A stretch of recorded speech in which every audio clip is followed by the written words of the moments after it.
کوئی منتظر ہے آپ کی زکوٰۃ کا تاکہ وہ افطار کر سکے اپنا سال بھر کا روزہ۔ مستحق افراد تک راشن پہنچانے میں MTJ فاؤنڈیشن کا ساتھ دیں۔ تقسیم رحمت رمضان راشن پروگرام۔ جس آدمی سے دن میں 70 دفعہ توبہ ٹوٹی، 70 سے مراد ہے بہت زیادہ، ہو سکتا ہے 200 باری ٹوٹی ہوگا۔ جس آدمی سے 70 دفعہ توبہ ٹوٹی ہو، یعنی ایک دن میں بہت دفعہ ٹوٹی ہو اور وہ ہر دفعہ توبہ کرے، تو اللہ کی نظروں میں مجرم نہیں ہے۔ ایک گناہ کرے اور پکا ہو جائے، وکھی جیسے سارے کرندے پہن میں کر لیا تھا کی ہو گیا، یہ بڑا خطرناک جا رہا ہے، یہ نہیں چھوٹے گا۔ لیکن جو گناہ کر کے روتا ہے، ایک آدمی میرے پاس آیا، 2-3 دفعہ آیا، پھر تو ملاقات نہیں رہی، شراب کی عادت تھی، تو اتنے صدمے اور افسوس کے ساتھ مجھ سے کہتا میرے لیے دعا کریں، مجھ سے شراب چھوٹتی نہیں۔ اور ایک دن تو اتنا رویا اس کی چیخیں نکل گئیں۔ تو اس کا معاملہ بہت آسان ہے، اور اگر کوئی توبہ پہ پکا ہو جائے، یہ تو وہ ہے کہ توبہ کرتا ہے توڑتا ہے، کرتا ہے توڑتا ہے، پھر کرتا ہے، پھر کرتا ہے، پھر کرتا ہے۔ ایک دفعہ جاوید چودھری صاحب مجھ سے کہنے لگے کہ آپ تو لوگوں کو گناہوں پہ دلیر بنا رہے ہیں، آپ کا نوکر اگر 3-4 دفعہ غلطی کرے آپ اسے رکھیں گے؟ میں نے کہا چودھری صاحب آپ نے طارق جمیل اور خدا کو ایک بنا دیا۔ میرا تو بیٹا بھی میرے ساتھ یہ سلوک کرے گا تو میں کہوں گا میرا پتر اے راہ پیا تے اے زمین پئی تے چھٹی کرو۔ تو میں تو اپنے بیٹے سے گزارا نہیں کروں گا، اس کو فارغ کر دوں گا، تو وہ تو نوکر تو بڑے دور کی بات ہے، وہ اللہ ہے جس کی رحمت اس نے خود رحمتی وسعت کل شیء، پتہ میری رحمت نے ہر چیز کو گھیرے میں لیا ہوا ہے۔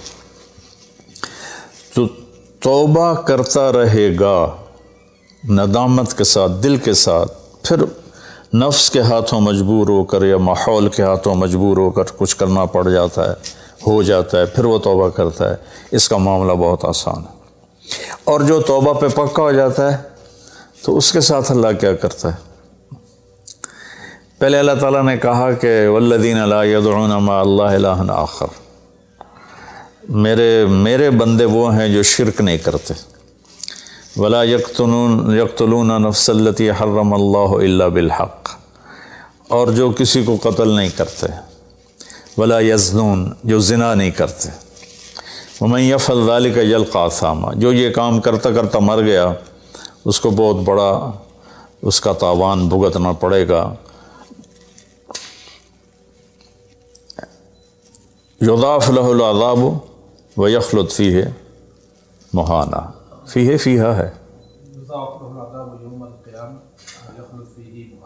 ہاں یضاعف له العذاب یوم القیامہ ویخلد فیہ مہانا، کہ اگر یہ کام کرتا ہوا ایک آدمی مر جاتا ہے، جیسے قبائلی دشمنیوں میں مارے جا رہے ہیں، اور ان میں قاتل 100 آدمیوں کا قاتل ہے، اپنی موت مر جاتا ہے، تو کہا اس کی تو خیر نہیں ہے۔ لیکن 100 کا قاتل توبہ کر لے، زنا کرنے والا توبہ کر لے، کفر کرنے والا توبہ کر لے، تو اللہ تعالیٰ فرماتا ہے کہ الا من تاب وآمن وعمل عملا صالحا فاولئک یبدل اللہ سیئاتہم حسنات۔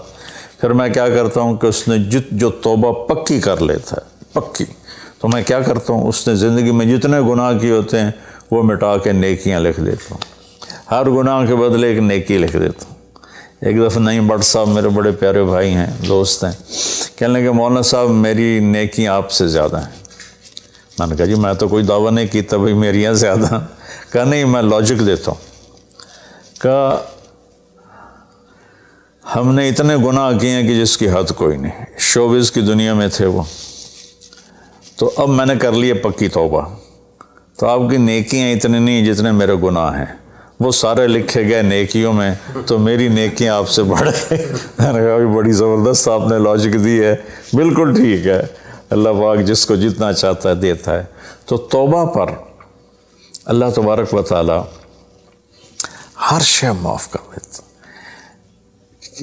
یہ مہینہ مغفرت کا ہے، بخشش کا۔ یہ مطلب نہیں کہ بھائی ڈنڈے بھی مارتے رہو اور اللہ بخشش کر دے گا۔ اللہ تعالیٰ جس کو چاہے معاف کر دے، اللہ کی رحمت کسی شے کی حقوق العباد معاف کر دے، حقوق اللہ معاف کر دے، اللہ کو کسی چیز کی کوئی رکاوٹ نہیں ہے، لیکن اس کا قانون ہے ان رحمت اللہ قریب من المحسنین، میری رحمت ان لوگوں کے قریب ہے جو عمل کو خوبصورت بنا کے پیش کرتے ہیں اس کی بارگاہ۔ تو ایک صحابی جنہوں نے حضرت حمزہ کو قتل کیا، حضرت حمزہ رضی اللہ تعالیٰ عنہ علیہ السلام، وحشی رضی اللہ تعالیٰ عنہ، اللہ کے نبی نے مکہ فتح کیا تو ان کے قتل کا حکم دے دیا کہ جہاں ملے قتل کر دو، تو وہ بھاگ گئے طائف۔ ان کو کسی نے کہا جو آ کے کلمہ پڑھ لینا اس کو معاف کر دیتے، اور جو آ کے معافی مانگے اس کو معاف کر دیتے۔ تو کہنے لگے میں نے منہ چھپایا اور چپ کے راستوں سے مدینے پہنچا۔ اللہ کے نبی مسجد میں ایسے اپنے دھیان میں بیٹھے تھے، میں نے کہا اشہد ان لا الہ الا اللہ واشہد انک رسول اللہ، تب ایسے ہوئے تو ان کا چہرے سے کپڑا ہٹایا، تو کہنے لگا مجھے امن چاہیے، میں امن کا طلبگار ہوں۔ تو آپ نے فرمایا اواشیون انتا، تو وحشی ہے؟ کہا جی ہاں۔ کہا میرا دل تو تھا کہ تم مجھ سے امن طلب نہ کرتا اور میں تیری گردن اڑا دیتا، لیکن میرا رب کہتا ہے کہ وَإِنْ أَحَدٌ مِّنَ الْمُشْرِكِينَ اسْتَجَارَكَ فَأَجِرْهُ حَتَّى يَسْمَعَ كَلَامَ اللَّهِ۔ اگر کوئی آ کر مشرک آپ سے پناہ چاہتا ہے تو اس کو آپ پناہ دیں، تو تجھے پناہ ہے، کچھ نہیں، بول بیٹھ۔ تو کہنے لگا میرے کچھ سوال ہیں۔ آپ نے کہا کیا؟ پھر کہنے لگا مجھے امن تو ہے نا، مجھے کہیں گے تو کچھ نہیں۔ آپ نے کہا نہیں کچھ نہیں کہتا، آپ کا رب کہتا ہے جو شرک کرے، قتل کرے، زنا کرے وہ جہنم میں جائے گا، جو میں نے ابھی آیت پڑھی۔ تو میں نے تو یہ سارے کیے ہوئے ہیں، تو کیا میرے لیے گنجائش ہے؟ آپ نے کہا اللہ کہہ رہا الا من تاب وآمن وعمل عملا صالحا فاولئک یبدل اللہ سیئاتہم حسنات وکان اللہ غفور الرحیم، کہ اللہ تعالیٰ فرما رہا ہے جو توبہ کر لے، جو ایمان لے آئے، جو اچھا عمل کرے تو اللہ معاف کر دے گا۔ وہ کہنے لگا ایمان بھی لاؤں، توبہ بھی کروں، اچھا عمل بھی کروں، یہ تو بڑی سخت شرطیں ہیں، کوئی اور آسان اس سے راستہ ہے؟ تو آپ نے کہا ہاں، اللہ تعالیٰ کہتا ہے کہ ان اللہ لا یغفر ان یشرک بہ ویغفر ما دون ذلک لمن یشاء، میں شرک معاف نہیں کروں گا، باقی جس کو چاہوں معاف کر دوں۔ تو اس پر کہنے لگا وحشی آپ مجھے قتل تو نہیں کریں گے نا، مجھے امن تو ہے نا؟ آپ نے کہا ہاں ہے۔ کہا اچھا اگر وہ یہ کہتا ہے کہ میں شرک معاف نہیں کروں گا، باقی جس سے چاہوں معاف کروں، اگر مجھے معاف نہ کیا تو مجھے کلمہ پڑھنے کا کیا فائدہ؟ تو پھر آپ نے تیسری آیت اس کے سامنے پیش کی، کیا میرے نبی کا ظرف ہے چچا کے قاتل سے کیسی بات کر رہے ہیں، اور ایسی بے دردی سے قتل کیا گیا، ناک کاٹ لیا گیا، کان کاٹ لیے گئے، پیٹ چیر دیا گیا، کلیجہ ہندا نے چبا لیا اور سارا آنتیں نکال کے باہر پھینک دیں، اور آپ ان کی میت پر اتنا روئے تھے کہ آپ کی ہچکیاں لگ گئیں۔ تو اللہ نے جبریل کو بھیجا کہ جاؤ میرے محبوب سے کہو کہ آپ روئیں نہیں، ہم نے حمزہ کو عرشوں پہ لکھ دیا ہے، حمزہ تو اسد اللہ و اسد رسول ہی، حمزہ اللہ اور اس کے رسول کے شیر ہیں، ہم نے عرش پہ لکھوا دیا ہے۔ تو کہنے لگا اگر مجھے معاف نہ کیا تو پھر مجھے کلمہ پڑھنے کا کیا فائدہ؟ تو پھر آپ نے تیسری آیت اس کے سامنے پیش کی، یا عبادی الذین اسرفوا علی انفسہم لا تقنطوا من رحمت اللہ ان اللہ یغفر الذنوب جميعا انہ هو الغفور الرحیم۔ اے میرے نافرمان بندو، کتنا پیار سے بلایا نافرمانوں کو، اور میرے کہا، میرے اب آدمی سگی اولاد کو کہتا تو میرے چنے جمع ہیں، جب وہ نافرمان ہو جائے تو وہ اللہ تعالیٰ کافروں سے کہہ رہا ہے، نافرمانوں سے کہہ رہا ہے اے میرے نافرمان بندو جنہوں نے اپنے اوپر ظلم کیا، تم گھبراؤ نہیں، تم توبہ کرو، میں سارے معاف کر دوں گا۔ کہنے لگا ہاں اے گل ٹھیک۔ پھر اس نے کلمہ پڑھا تو اللہ کے نبی نے پھر فرمایا اچھا یہ تو بتا یار میرا چچا تو شیر تھا، تو نے کیسے قتل کر دیا؟ پھر اس نے ساری کہانی سنائی کہ مجھے مطعم بن عدی نے کہا تھا، ان کا غلام تھے یہ، کہ تو محمد کو یا علی کو یا حمزہ کو علیہم السلام کسی ایک کو قتل کر دے تجھے آزاد کر دوں گا۔ تو حمزہ پر تو میں سوتے میں بھی وار نہیں کر سکتا تھا، ایسا میرے اوپر اتنا خوف تھا، اور آپ کے گرد جانا ویسے مجھے پتہ تھا محال ہے، چاروں طرف پیرا ہے۔ میں تو علی کو قتل کرنے نکلا تھا، لیکن جب میں اس کے قریب پہنچا تو اس کی نظر ایسے چاروں طرف گھوم رہی تھی، اور میں نے چھپ کے وار کرنا ہوتا ہے، تو میں چھپ نہیں پا رہا تھا، میں اس کی نظروں میں آ رہا تھا، چونکہ جیسے اس کی تلوار چل رہی تھی ویسی اس کی نظر بھی چل رہی تھی۔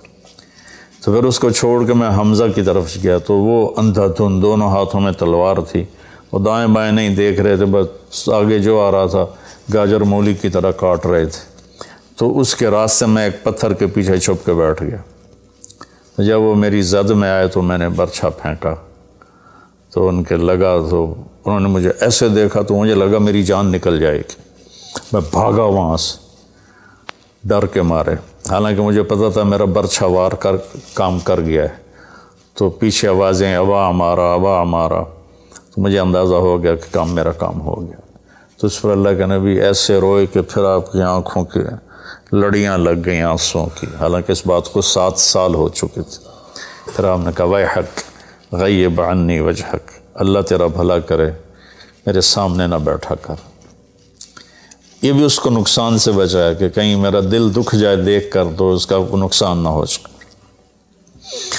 تو اللہ پاک اپنی بخشش اور رحمت کو جوڑتا ہے توبہ کے ساتھ۔ تو یہ بخشش کا 10 دن ہے کا مطلب یہ کہ ہم اپنے گناہوں پہ توبہ کریں۔ اچھا، ایک بات چلتی ہے، اللہ حقوق اللہ معاف کر دے گا، حقوق العباد معاف نہیں کرے گا۔ اللہ کی رحمت کو کبھی پابند نہیں کرنا چاہیے، اللہ جس کو چاہے معاف کر۔ وَيَغْفِرُ مَا دُونَ ذَلِكَ لِمَن يَشَاءُ۔ ہاں، حقوق العباد کی عدالت بڑی سخت ہے، حقوق اللہ کی عدالت نرم ہے، حقوق العباد کی عدالت سخت ہے، اس میں وہ بندہ بھی انوالو ہوگا جو مظلوم ہے، تو وہ پتہ نہیں معاف کرے نہ کرے، لیکن اللہ اس کو اپنی طرف سے دے کر اور اسے معاف کر دے، یہ اللہ کو قدرت۔ ایک آدمی نے 99 قتل کیے بنی اسرائیل میں، اللہ کے نبی نے فرمایا، اور سارے ظلم کے قتل تھے، ناحق۔ ایک قتل کرو تو قرآن میں بھی پڑھ کے سنایا کہ جہنم کی آگ ہے۔ ہمارے علاقوں میں قبائلی دشمنیاں، خاندانی دشمنیاں اور سیاست کے نام پہ دشمنیاں، زمین پر لڑائیاں، زمین وہیں پڑی رہتی ہے، دونوں طرف کے خاندان ختم ہو جاتے ہیں، مارتا کوئی ہے، قتل کسی اور کو کرتے ہیں، اور یہ سلسلہ ایسا چلتا ہے کہ خاندانوں کے خاندان ختم ہو جاتے ہیں، اور آگے آخرت بھی برباد ہو جاتی ہے کہ جو بچ گیا مر گیا وہ بھی جہنم میں جائے گا کہ اس نے کتنے بے گناہوں کو قتل کیا یا قتل کروایا۔ میرے نبی کا فرمان ہے، ایک آدمی کے قتل پر پوری دنیا کٹھی ہو جا، ہاں بھائی مار دے ہو، اور مارنا تو ایک گولی نال ٹھا ہو جانی ہے، تو 7 ارب انسان کہہ رہے ہیں انہوں مار دے، اور مارنا بے گناہ ہے، وہ آدمی قتل کا حقدار نہیں، تو اس کو اگر قتل کر دیا تو اللہ اس ایک کے بدلے 7 ارب کو جہنم میں ڈال دے گا۔ اب یہ ہمارے قبائلی علاقوں میں اتنی لڑائیاں ہیں، اتنے قتل ہیں، نماز پڑھتے کو گولی مار دیتے،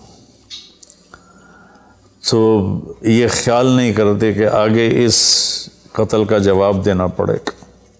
تو بھائیو، اپنے ماحول میں صلح کراؤ لوگوں کہ ہمارا عدالتی نظام بہت کمزور ہے، بلکہ ناقابل عمل ہے، یہ مظلوم کا ساتھی نہیں ہے، یہ ظالم کا ساتھی ہے۔ 150 پونے 200 سال پرانا انگریز کا قانون ابھی تک چل رہا ہے، اس سے خاک انصاف ملے گا کسی کو۔ علاقے کے جو با اثر لوگ ہیں وہ خاندانوں میں صلح کرائیں، وہ جہاں بھی کوئی لڑائی ہو جائے اس کو چھوٹا نہ سمجھیں، ان میں لوگوں کی صلح کرائیں۔ آپ نے فرمایا کہ میں تمہیں بتاؤں نفلی حج سے بہتر، نفلی نماز سے بہتر، نفلی روزے سے بہتر عمل بتاؤں؟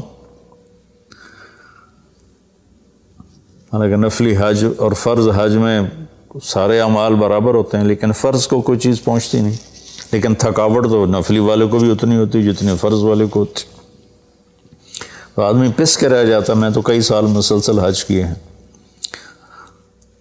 تو میرے نبی نے فرمایا تو میں بتاؤں نفل نماز سے بہتر، نفل حج سے بہتر، نفل روزے سے بہتر؟ انہوں نے کہا جی کیا؟ کہا لوگوں میں صلح کرانا، لوگوں میں صلح کرانا۔ تو اس نے 99 قتل کیے۔ تو ایک دن اس کو خیال آیا میں توبہ کروں، تو ایک عبادت گزار سے پوچھا، وہ عالم نہیں تھا، کہ جی میں 99 قتل کیتے ہیں، کوئی میری توبہ ہے؟ اس کا توبہ تیری توبہ کیوں ہو سکتی؟ تو 99 کھا گیا، اس کا مڑ 100 تو پورے کرا، دورا جا کام میں اسے ایک وار کی تو اثر بھی لا چھڑے، اس کو بھی مار دی۔ پھر اس کو خیال آیا میں توبہ کروں، ایک عالم سے پوچھا جی میری توبہ ہو سکتی ہے؟ کہاں ہو سکتی؟ توبہ کس کی بند ہے؟ اللہ تعالیٰ کریم ذات، میں نے کئی دفعہ حدیث آپ کو پیش کی ہے کہ اللہ فرماتا ہے میرا بندہ تو اتنے گناہ کر کے زمین سے اٹھا کر آسمان کی چھت کو لگا دے، پھر صرف ایک دفعہ کہتا ہے یا اللہ توبہ، میں سارے معاف کر دوں۔ اس لیے میں کہتا ہوں کسی گناہ گار کو حقیر نہ جانو۔ میں اللہ سے سوتے ہوئے روزانہ دعا کر کے سوتا ہوں، یا اللہ میرے دل کو پاک کر دے لوگوں کی حقارت سے، اور میری زبان کو پاک کر دے لوگوں کو تکلیف دینے سے۔ روز میں اللہ سے مانگ کے سوتا ہوں۔ تو وہ کہنے لگے لیکن ایک شرط ہے، توبہ پکی ہونی چاہیے، اور اس کے لیے ماحول کی تبدیلی ضروری ہے۔ یہ بستی گناہ گار لوگوں کی ہے، تو پھر کرے گا یہ کام۔ وہ سامنے بستی میں نیک لوگ رہتے ہیں، وہاں چلا جا، تو ادھر سب نیک لوگوں کی سنگت صحبت میں تو بدل جائے گا۔ انہوں نے کہا جی میں تیار ہوں، میری توبہ ہو جائے۔ کہا ٹھیک ہے جا۔ اس اپنا جولی بستر چایا، ٹر پیا۔ رستے چ موت نے جھٹکا دیتا۔ اس نے جب محسوس کیا کہ موت کا جھٹکا ہے تو اس نے جمپ لگایا آگے کی طرف۔ تو جب وہ گرا تو وہ اس طرح گرا، ایسے، یہ 2 ہاتھ آگے تھے اور انگلیاں ایسے تھی کہ میں آگے کی طرف بڑھ جاؤں، انتقال ہو کے۔ اب اللہ کو تو پتہ ہے میں معاف کر چکا ہوں، اس نے اپنے بندوں کو اپنی رحمت اور یہ ساری کہانی سنانے کے لیے دوزخ کا فرشتہ بھی آ گیا، جنت کا بھی آ گیا، دونوں میں تکرار ہو گیا۔ جنت کا فرشتہ کہے میرا مہمان ہے، توبہ کر چکا ہے۔ جہنم کا فرشتہ کہے ابھی توبہ پوری نہیں ہوئی، اس گاؤں میں جانا تھا تو شرط پوری نہیں ہوئی، لہٰذا میرا مجرم ہے۔ تو اللہ نے تیسرا فرشتہ بھیجا اور کہا کہ بھائی یہ اس کی ڈیڈ باڈی ہے، یہ وہ گاؤں ہے، یہ اس کا گاؤں ہے، تو دونوں طرف کا فاصلہ ناپو۔ اگر نیک لوگوں کی بستی کے قریب ہے تو جنت والے لے جاؤ، اگر اپنے گھر کے قریب ہے تو جہنم والے لے جاؤ۔ فزیکلی وہ اپنے گھر کے قریب تھا اور بستی سے، نیک لوگوں کی بستی سے دور تھا۔ جب وہ ناپنے لگے تو اللہ نے اس زمین سے کہا سکڑ جا، اور اس زمین سے کہا پھیل جا۔ یہ پھیل گئی، یہ سکڑ گئی تو نیکوں کی بستی کے قریب، اللہ نے کہا لے جاؤ، جنت والے لے جاؤ۔ تو اللہ تو ایسا کریم ہے، ہم نے اللہ سے ڈرا ڈرا ڈرا کے لوگوں کو بھگا دیا ہے۔ ایک پڑھا لکھا نوجوان تھا، کہنے لگا تسی مولویوں نے ساڑھ کو رب بھی کھو لیا، اتنا ڈرایا جے، اتنا ڈرایا جے کہ اسی ڈر کے ہی دوڑ گئے ہیں۔ تو اللہ تو سراپا رحمت ہے، شفقت ہے، رحیم ہے، کریم ہے، اس کی رحمت کی کوئی حد نہیں۔ لیکن بھائیو، جیسے اللہ کا ایک قانون ہے کہ اچھا اور برا برابر تو نہیں ہوتا نا۔ ہم دنیا میں بھی دیکھتے ہیں کہ ہم اچھے اور برے کو ایک جیسا نہیں سمجھتے، تو ہم توبہ کریں، لوگوں سے توبہ کروائیں، تو انشاءاللہ ہم اللہ کی بخشش کے سائے میں آ جائیں گے۔ السلام علیکم۔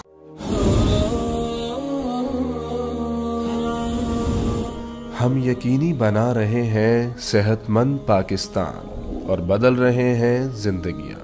بہترین صحت کی سہولیات کی فراہمی سے آپ بھی بیماروں کے لیے مسیحا بن سکتے ہیں۔ اپنے صدقات اور عطیات MTJ فاؤنڈیشن تک پہنچائیں۔